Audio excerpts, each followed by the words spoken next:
It's Adrian. Just before we get you to this episode, do me a favor and head over to pageantlaunch.com.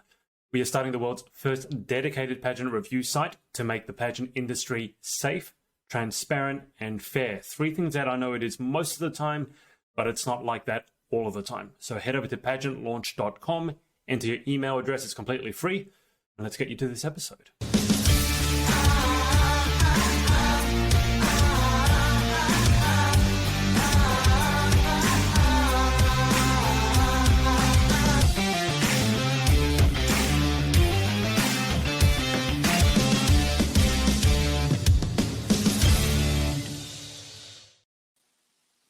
Okay, Eileen, can you hear me? Yes. I don't want to do anything now. I don't want to tempt fate. Guys, if you're watching this, again, just ignore what happened last time. Okay, I think I'm going to cry. Long story short, we're running... Anyway, let's just get into it. My special guest for today is Eileen O'Donnell, who is Miss Earth Island. Eileen, welcome to the show. Thank you for having me. I'm not quite sure if you're happy to have me at this stage because you've had me on the show for quite a long time already. But we'll get going. We'll get going. Eileen, we might as well start with the obvious. Can you just explain your issues with tech? Can you identify, like, how far back did they start? Have you always been like one of the... You said you were the blight. Have you always had that ability, let's call it a talent, Miss Earth has a talent section, to go to a computer and just make it stop working just by standing there? Has this been a long-standing skill for yourself? Yeah, I think I'm actually that good at it that I can even make your computer stop working as well. So that's how far down the road I am with it. Has it been like lifelong, just you don't deal with tech well? Yes, it's just do you know what? I think we've spent so much time tonight actually trying to get this to work that I feel like if I say the wrong thing, the connection will just drop off again. It may actually, and it dropped off before. So again, if I drop off, just remember you're on by yourself. So just keep talking. But I mean, obviously you're in Miss Earth. You're representing Ireland, which is amazing, and Miss Earth is being held virtually. So we might as well get into Miss Earth straight away. Have you found the virtual part of it a challenge, given that maybe tech is not your strong suit? So thankfully, the Miss Earth organisation have been amazing with organising the whole pageant virtually. Obviously, this is very new to everyone. So I thought at the beginning that if it's new to everyone, that would be a good thing and we would all be in the same boat, so to say. But I think that I've had a bit more technical difficulties than most people. Throughout the competition, it's been phenomenal. We have like group chats and we have secretaries for like each continent, and they have been great. We also go on to the calls earlier, like me and you have also done, just to have a brief and stuff and things. There's been a few technical issues, but for the majority, it has been great. I'm sure you're aware there was a typhoon in Philippines and that actually postponed one of our events. But apart from that, and thankfully everyone was okay. Apart from that, and fingers crossed, it will all go ahead and be great going forward.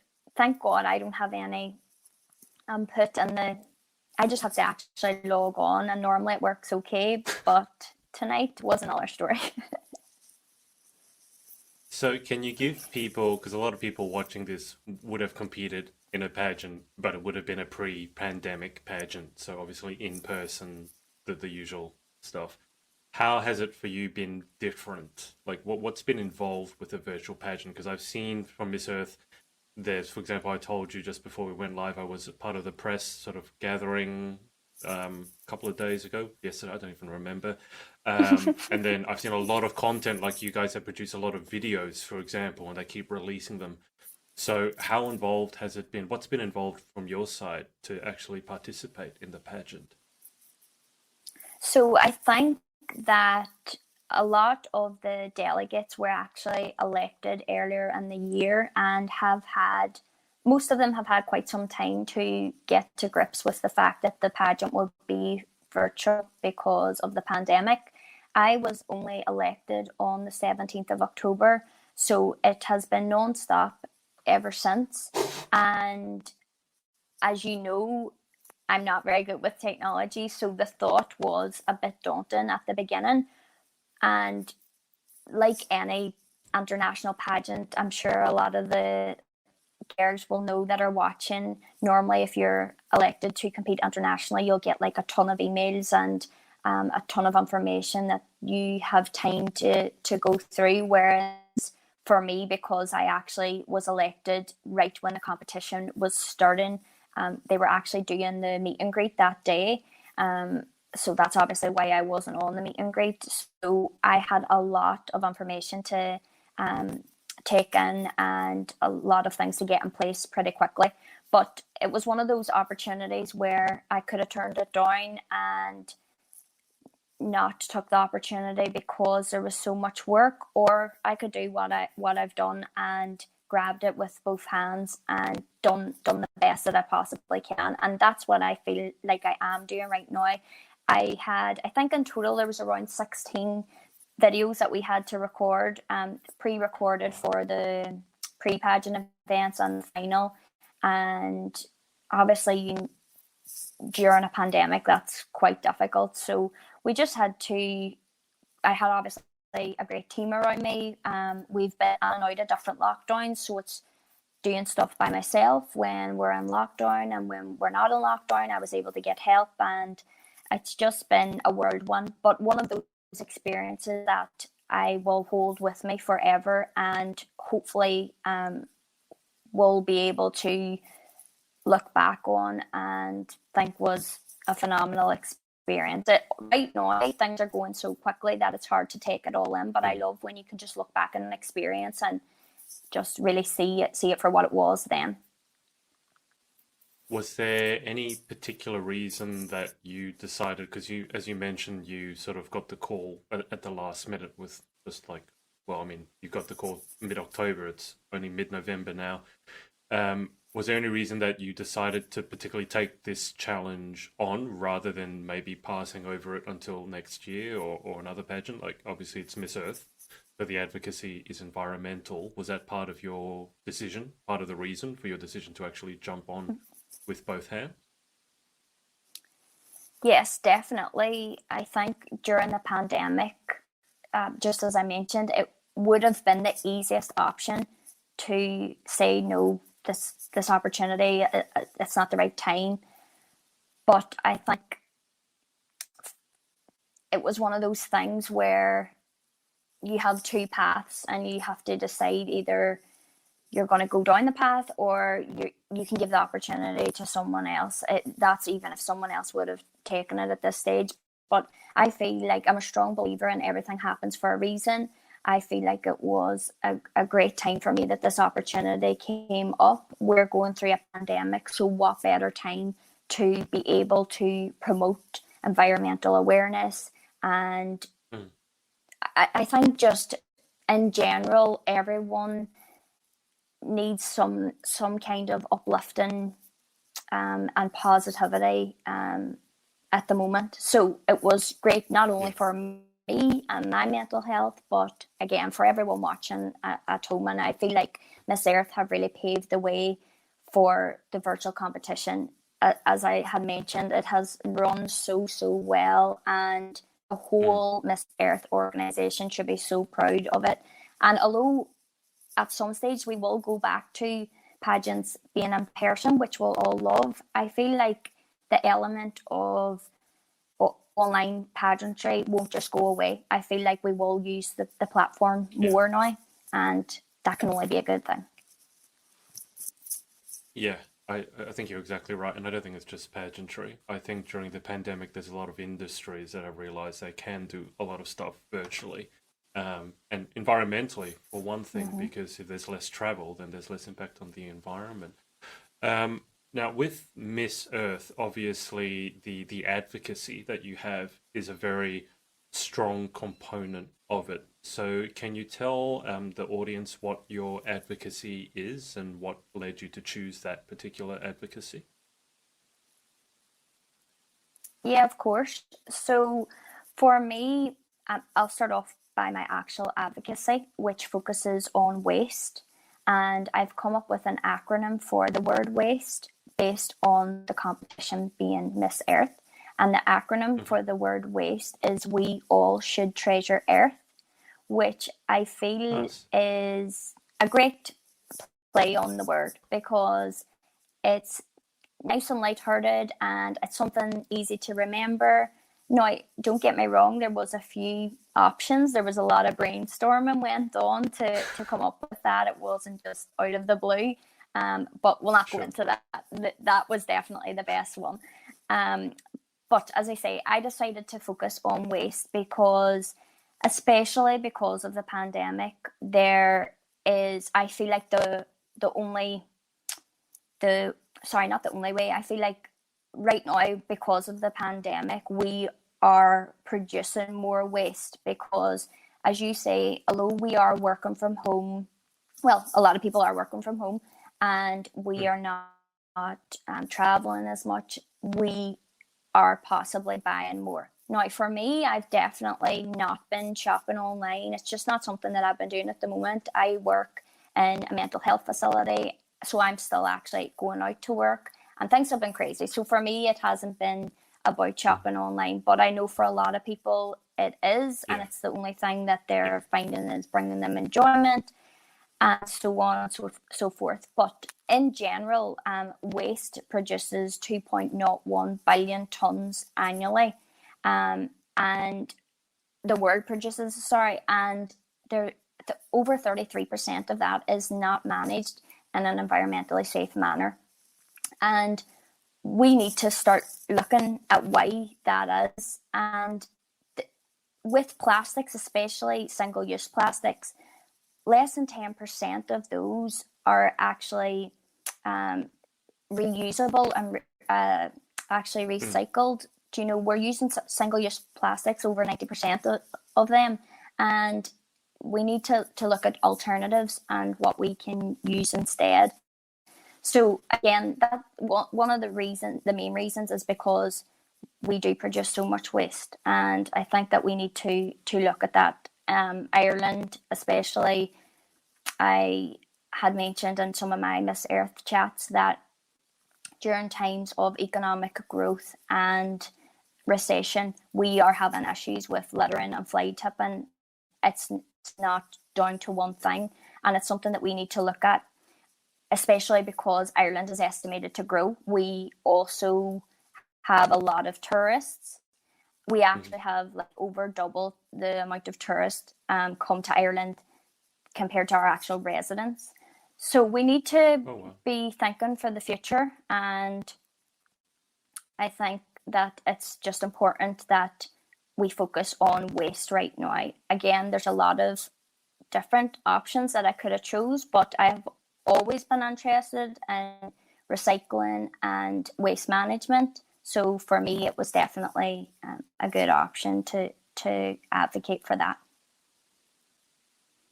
I find it hard. I don't know if you find the same thing, but I think that the figure you mentioned of 2 billion tons to me, I just can't quite Mm-hmm. conceive because at a certain point, you hear 1 ton, you think that's a lot. 2 tons is a lot, but then just trying to picture what 2 billion tons of waste would look like, I can't quite imagine. Obviously, it's a huge amount. In And of terms of course, of Ireland, yeah, you go. sorry, I was going to say, and of course, that's annually. So we really need Mm, to focus on that right now. yeah.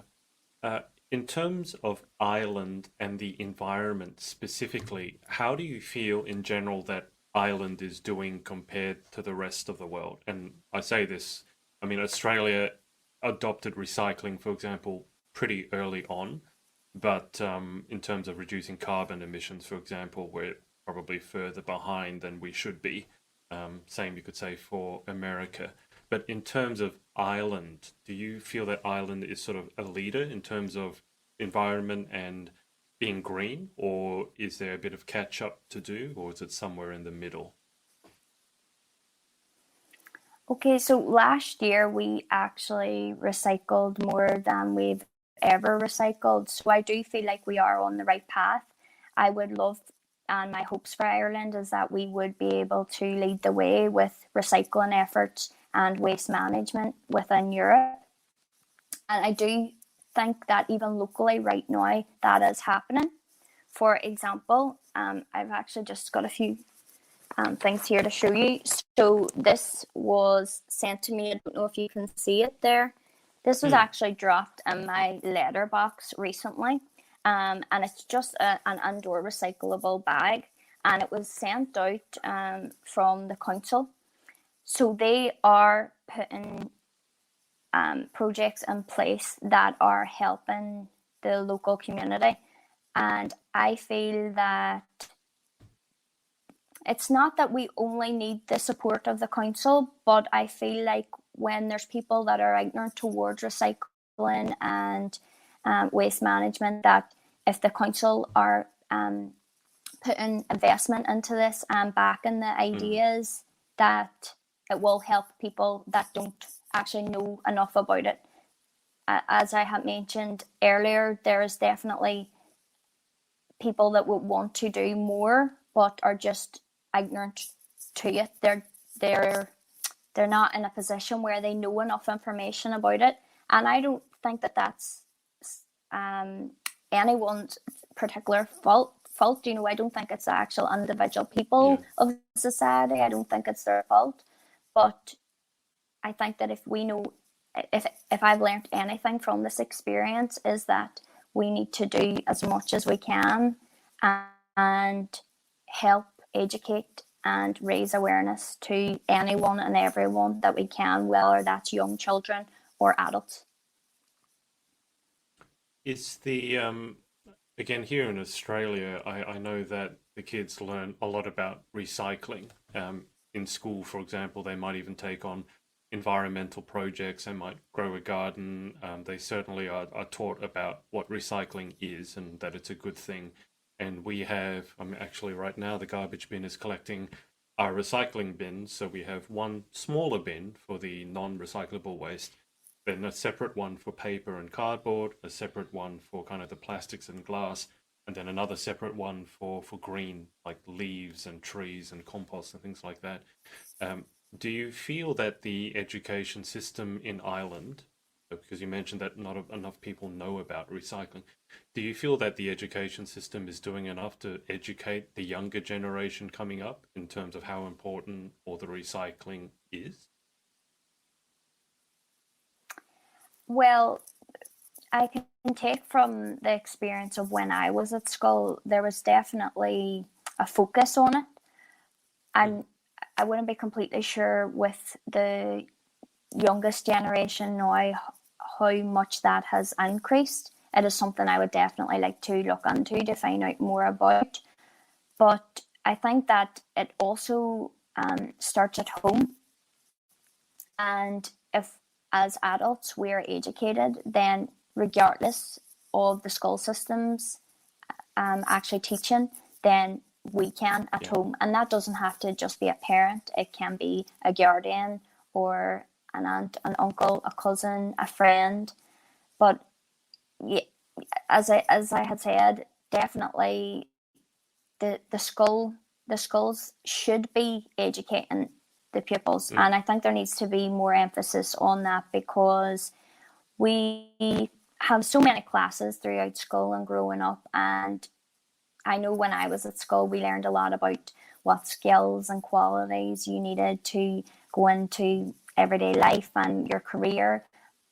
But if even one of those classes could be replaced with environmental awareness and different topics and inclusion of the children coming up with ideas and projects and stuff that they can do, and maybe give the spotlight to different children, because we all have our own ideas and we can all come up with new initiatives. And I think that if they're given that opportunity, they will really thrive. And like, the children are the future. they are the ones that's going to be here when we're gone. So I think it's important that it's not just the adults making the decisions, that the younger generation can come up with their own ideas too. Yeah.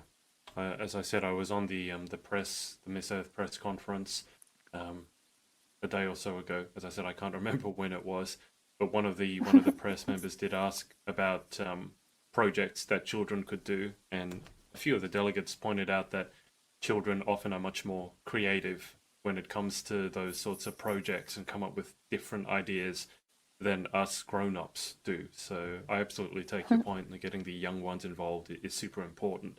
And they find it fun. Let's be honest, maybe me playing around in dirt with worms and compost is not my idea of fun. But for most of them, they love it. So educating them is certainly going to be important. Eileen, I'm sure you've talked a lot about Miss Earth over the last month or so. So let me just switch for a second. You mentioned your career. You work in mental health, and mental health in 2020 has taken a huge, huge hit. Can you just tell us a little bit more about your career and what made you choose that career?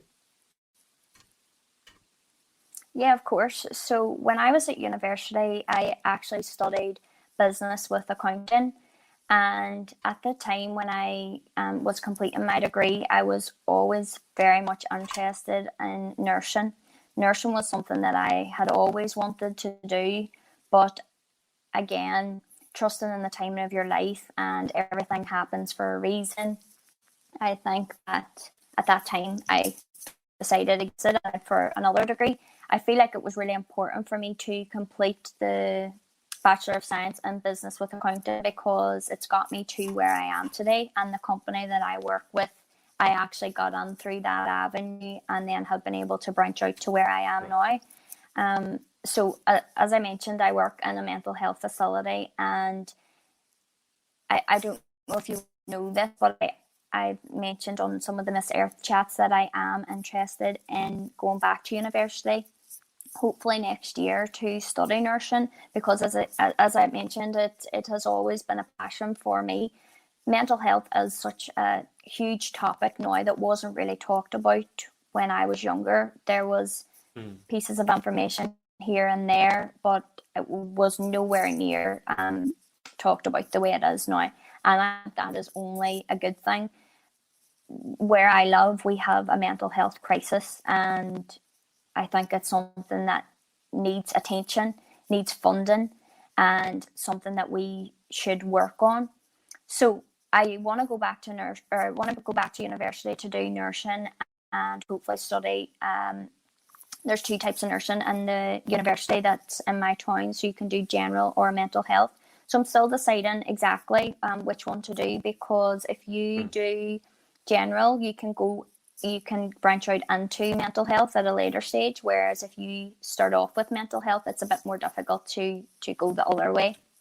Right. So I work there as a secretary at the moment. I am not I don't deal with the residents like in that sort of way, but I think it's definitely something that has opened my eyes into the future career that I want. And that's something that I would encourage people to do if you are in a career and you have a hunger in you for something that is like a calling, or you feel like it's a purpose to you, it's what your purpose is, then go for it. It's never too late.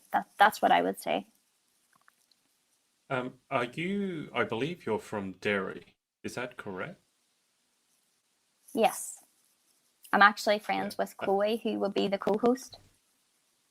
Yeah. And I mentioned that because probably more than a few people watching know Derry Girls, and Derry Girls is a comedy. It's very lighthearted.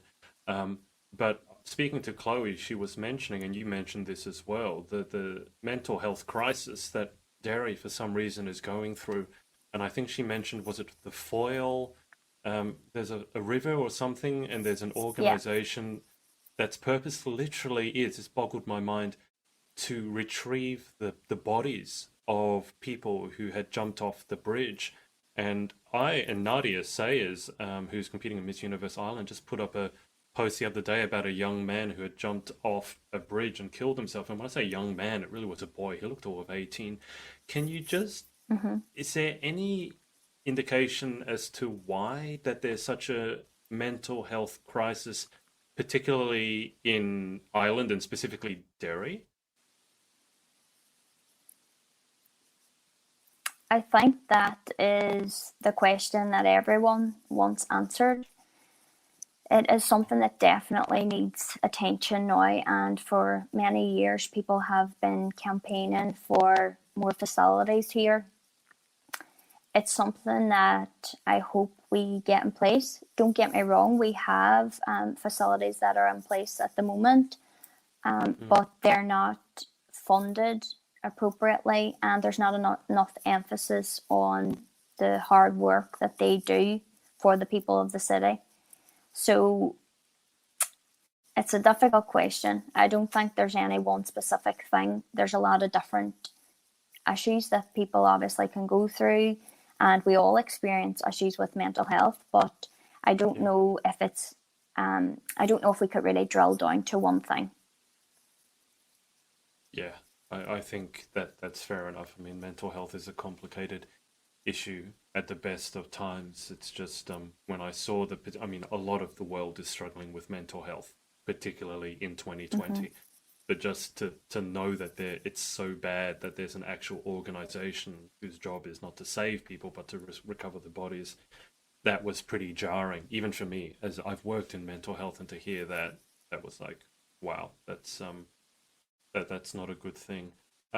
Eileen, just to change topics for a bit, something a bit more lighthearted.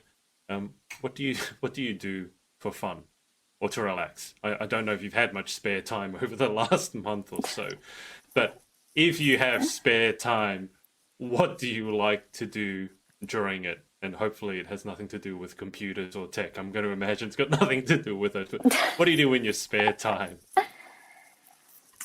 So right now you are correct. I have not had any spare time. But what I do like to do is my online stuff. So throughout kind of the world of, I don't want to say influencing, because that's definitely not what I would say that I do. I kind of just be me online, if that makes sense. I Yeah. just do my own thing and let people follow my journey. It includes the likes of pageants, Miss Earth. It includes skincare, fashion, just lifestyle in general. So I like doing that. I also think it's so important to include charity work in that. Now, I Hmm. know that that can be a touchy subject, and some people may be thinking, "What? Why does that need to be something that's put online?" But I think that it's so important that we show all the aspects of what we do, and I really enjoy the work that I do. And for instance, I have another thing to show you. So, one of the charities I've been working with for the past few years, and I have it on my Instagram, is the Tree of Remembrance. Now, this week they actually started their own Instagram page, which I thought was great because they were never on Instagram Yeah. before.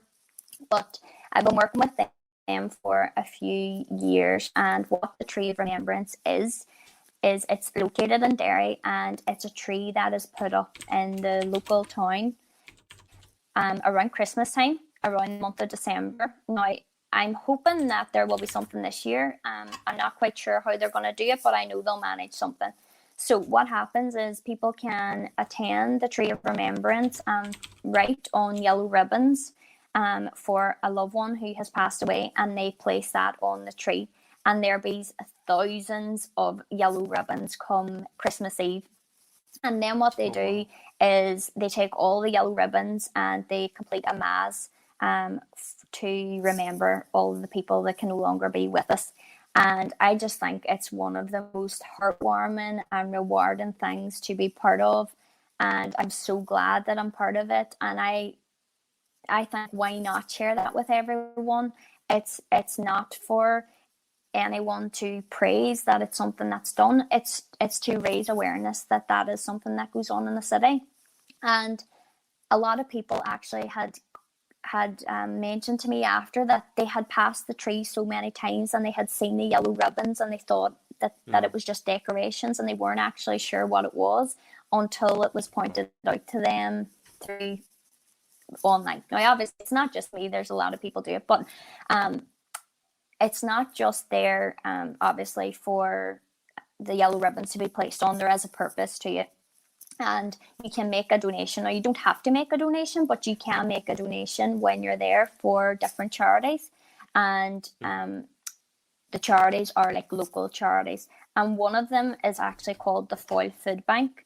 And I've just printed this out because this is something that I'm going to do this year, which I think is brilliant. And another thing I'll share online just to raise more awareness, because a lot of these charities don't have enough funding to get the information out there. And what this particular project is, it's called a reverse advent calendar. So basically what you do is every day for 24 days, you would put a different item into like a box, and then it would be given to a family or someone in need of these food items. And that's just obviously one thing that takes place in December. But the Tree of Remembrance actually raises money for a number of different charities, the Foyle Hospice and the Foyle Food Bank and Aware NI. So it's definitely something that around this time of year, because this time of year can be difficult for everyone, but especially these charities that need the help and need the funding. This funding can keep them going for months on end. So it's really important. So just to take it back to the reasoning behind that, because I feel like the platform I have is something that I should be using for the good. And that's just something that I take part in. And I just, as I said, it's so heartwarming to do something like that and to be able to share that with people. And obviously I'm one of the lucky ones that can do that, because there's other people who maybe don't have the platform. So I feel like I have to use it for the greater good and show the things that I take part in. So Can you just, that is kind of what I like to do in my spare time. I know I kind of went off and to that, but again, it's something that I'm quite passionate about, because it's just such a nice thing to be a part of. And hopefully people watching this might take up the idea or check them out as well. Yeah, I love the idea of the reverse advent calendar, and food banks and over Christmas and that sort of thing. It's very heartwarming. Just for people, we'll start to move towards a close, Eileen. Also because I don't know how long your battery is going to last, and given how today has gone, it'll probably not last much longer. But can you just give people an idea as to, we talked about dairy, and dairy in particular, can you just describe it for someone who has never been there and probably never been to Ireland as well? Can you just describe what dairy is like? Firstly, I love the way you say it. I always think people who don't live here say it differently to the way we say it. I don't know why. It's like, I don't know. It's just nice the way you say it. But Okay. What I would say is Derry and Ireland in general, I think we are people who are full of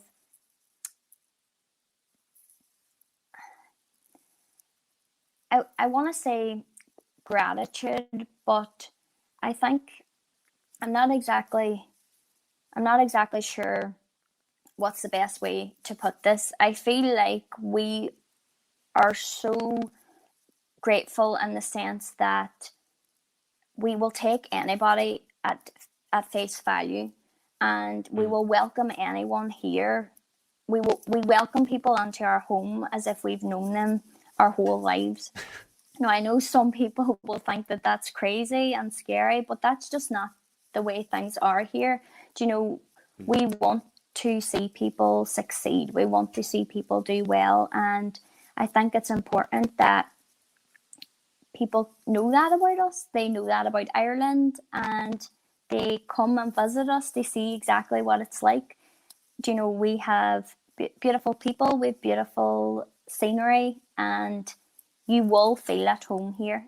So even if it's just a short trip, it'll be an experience that you'll enjoy forever. And you will also help with ecotourism if you come here. So that will be great for us. And we will return the favour. So put Ireland on your bucket list. It's not really the bucket list, hopefully, at least for me anyway. It's sooner than the bucket list. I don't want to wait till I'm dying. I have something terminal to go to Ireland. I will just quickly say, I didn't have much experience with Irish culture. I've certainly never been to Ireland. I think I've flown over it on transit to somewhere else.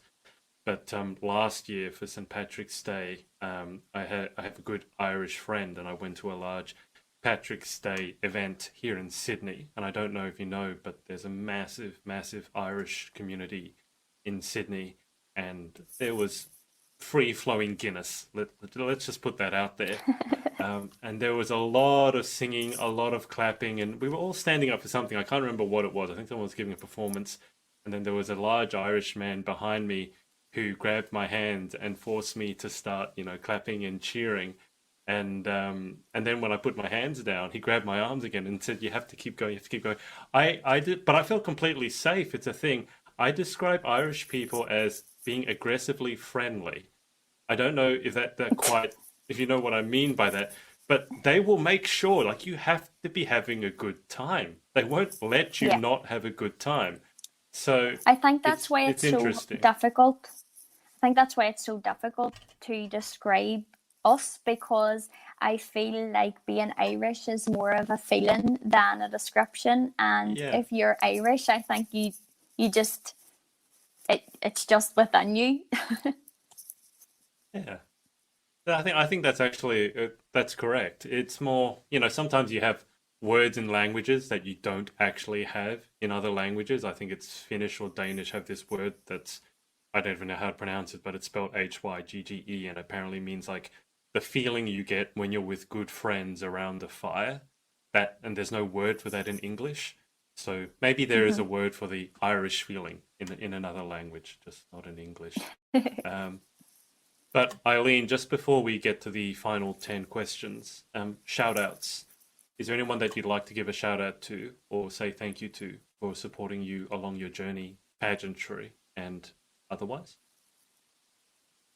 Yeah, of course. Firstly, I would like to say thank you to you, Adrian, for inviting me onto the show. It's been an experience, to say the least. But hopefully, if I ever come back on the show or am invited back on, it will run a lot smoother.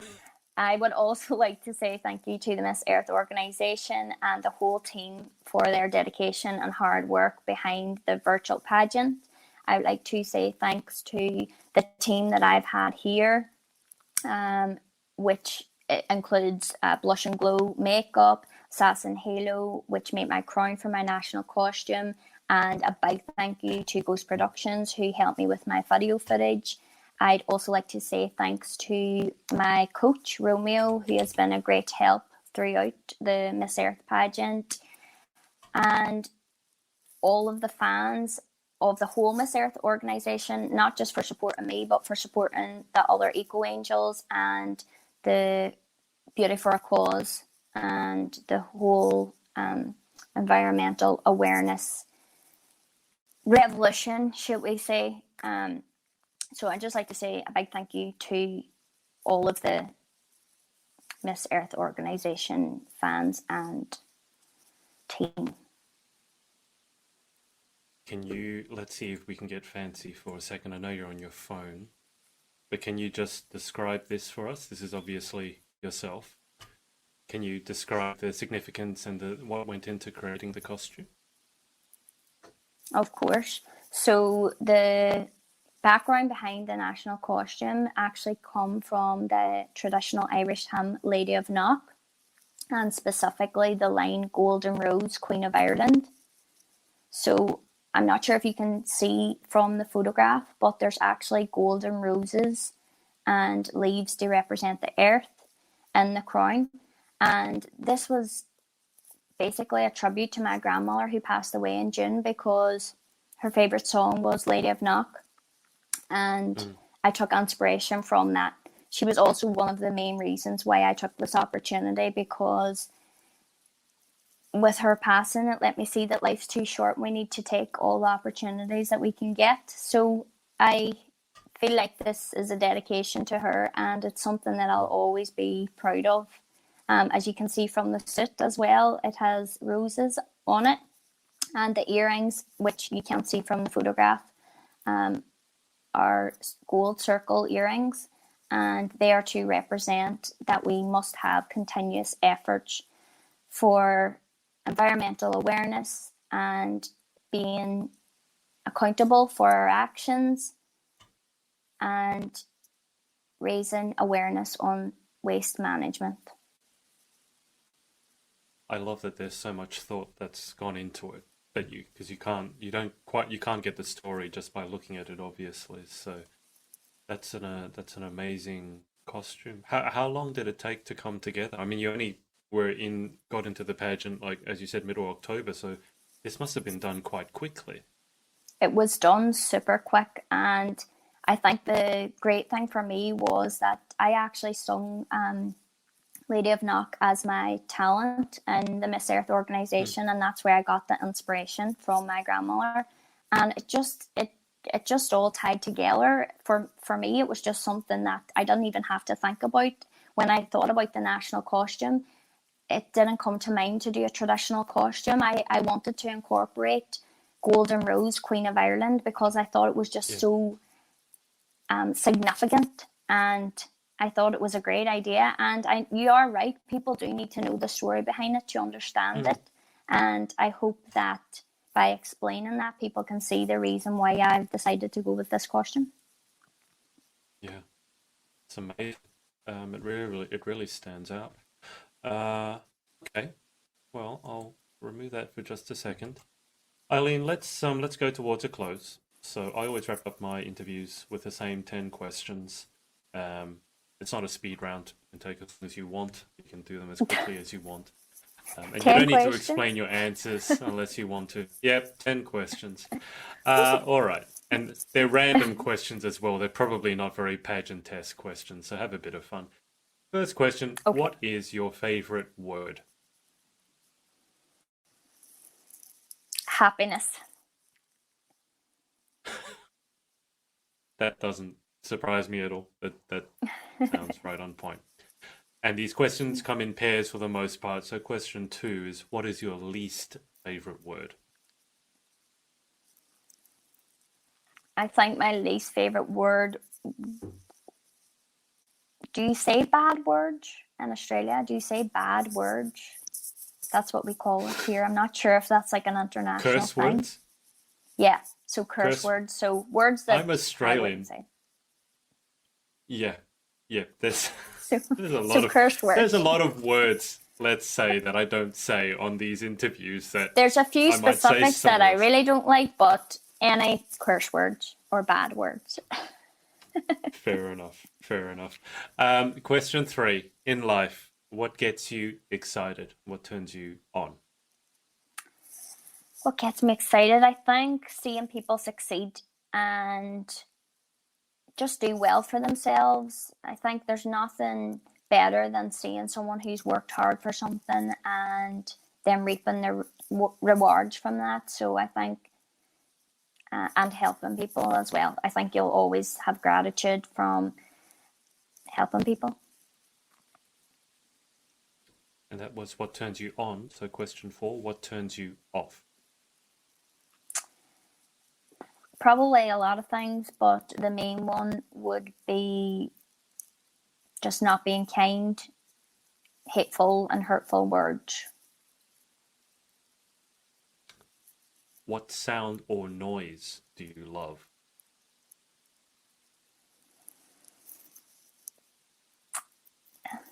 I don't know if this is an actual sound that you could say, but it is a sound. I would say my niece. So the minute I hear it just warms my heart so much, and I feel like that's probably my favorite sound in the whole world. That absolutely counts. I know exactly what you mean. What sound or noise do you hate?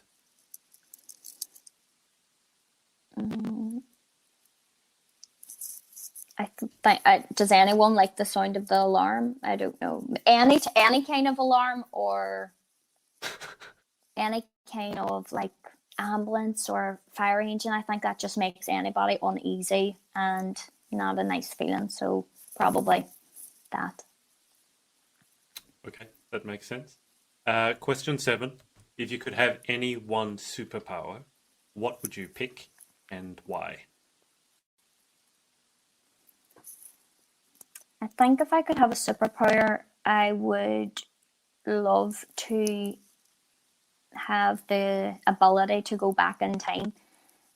As I mentioned about my grandmother passing away, and my other grandmother actually passed away when I was 12, and I feel like they were so influential in my life and were a big part of my life that if I could go back and talk to them, I feel like it would be amazing. But not just going back to talk to them, if I could actually talk to them about current life situations and future life situations, and how I'm doing now, and find out if they're proud of me and everything, I think that would be the best gift, the best superpower you could have. Yeah, that's very noble of you. I mean, a lot of people would say they could go forwards in time, get the lotto numbers, and then come back and make themselves super rich. But I think your reasoning is more wholesome. Question 8. What job or occupation other than your own would you most like to attempt? Nursing, definitely. It has to be nursing because that's what I want to go and do. So if I achieve the goal of becoming a nurse, that will be amazing. So I would definitely say nursing. And what job would you definitely not like to attempt? I think this is quite relevant, but maybe something to do with technology and the fact that I would not be very good at it. I also don't think I would like to be a chef. I do enjoy cooking, and I think that's great to kind of relieve stress and everything. But if I had to do it as a job, I think it would take the fun out of it. Yeah. I know exactly what you mean. Okay, final question. If heaven exists, what would you like to hear God say when you arrive at the pearly gates? Oh, that's such a heartwarming question. I hope that he would say, you've lived a life of purpose and we were expecting you. Sounds good. Well, Eileen, by some miracle, and maybe it's God's intervention, we've actually made it through the interview. There was definitely times where I didn't think that was going to happen tonight, but we got there eventually. Well, as you said, everything happens for a reason. So I'm not sure what the reason was for all the troubles that we had before, but I'm sure it will reveal itself to us at some point in the future. But look, thank you so much for your time, and best of luck with the rest of the Miss Earth competition. Thank you so much for having me, and thank you to everyone who has tuned in. I really appreciate it. And I'll keep you on the line for just a sec whilst I hang up with the audience. But thanks to everyone, as Eileen said, for tuning in, and we will speak to you next time. Hey, it's Adrian again. Hope you enjoyed this episode. Remember to head up to pageantlaunch.com to join the launch team for our pageant review site. All you have to do is enter your email address. It's completely free. And if you enjoyed this episode, make sure to share it with your friends and follow us on all our socials.